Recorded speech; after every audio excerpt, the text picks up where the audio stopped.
नमस्कार नमस्कार नमस्कार सर्वांचं मी स्वागत करतोय माझ्या स्वर्गंधार निषाद या चॅनलवरती। आज मी तुमच्यासाठी एक पुन्हा नवीन व्हिडिओ घेऊन आलेलो आहे। तो कोणता आहे ते सांगणारच आहे, पण तत्पूर्वी एक नम्र विनंती आहे, माझ्या चॅनलला अजूनही तुम्ही सबस्क्राईब केलेलं नसेल तर सबस्क्राईब करा, बेल आयकॉन प्रेस करा, माझ्या व्हिडिओना लाईक करा आणि जास्तीत जास्त व्यक्तींना माझे व्हिडिओ शेअर करा। आता आपण बघणार आहोत सूरपेटीवरील काळी 4 ही पट्टी नेमकी काय असते। काही ठिकाणी सूरपेटीवर काळ्या रंगाच्या 3 पट्ट्या असतात, त्यापैकी डावीकडून दुसरी काळ्या रंगाची पट्टी जो की काळी 1 चा प आहे, तोच काळी 4 मध्ये सा होतो।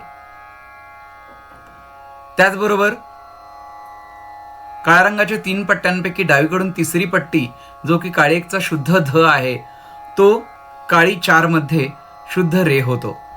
काळी 1 चा शुद्ध ध आणि काळी 1 चा सा यांच्यामध्ये ज्या 2 पांढऱ्या रंगाच्या पट्ट्या आहेत, त्यापैकी उजवीकडील पांढऱ्या रंगाची पट्टी जो की काळी 1 चा शुद्ध नी आहे, तो काळी 4 मध्ये शुद्ध ग होतो।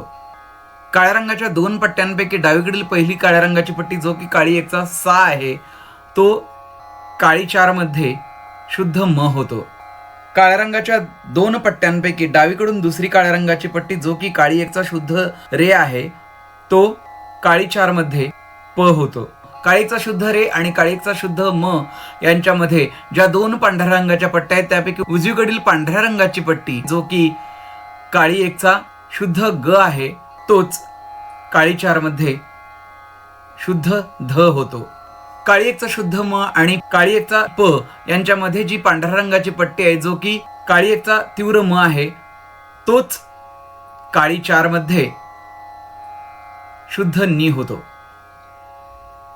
अशा पद्धतीनं आपल्याला काळी 4 मध्ये शुद्ध स्वर वाजवता येतात। संपूर्णपणे शुद्ध कोमल तीव्र स्वर आपल्याला बघायचे असतील तर आपल्याला काळी 1 च्या प पासून काळी 1 चे शुद्ध कोमल ध दोन्ही ध घेऊन, तसेच शुद्ध कोमल नी दोन्ही नी घेऊन, शुद्ध कोमल दोन्ही रे, शुद्ध कोमल दोन्ही ग, शुद्ध म आणि तीव्र म घेऊन आपल्याला प ध ध नी नी सा रे रे ग ग म म अशा पद्धतीनं काळी 1 मध्ये वाजवल्यानंतर आपल्याला काळी 4 मधील शुद्ध कोमल तीव्र स्वर मिळतील।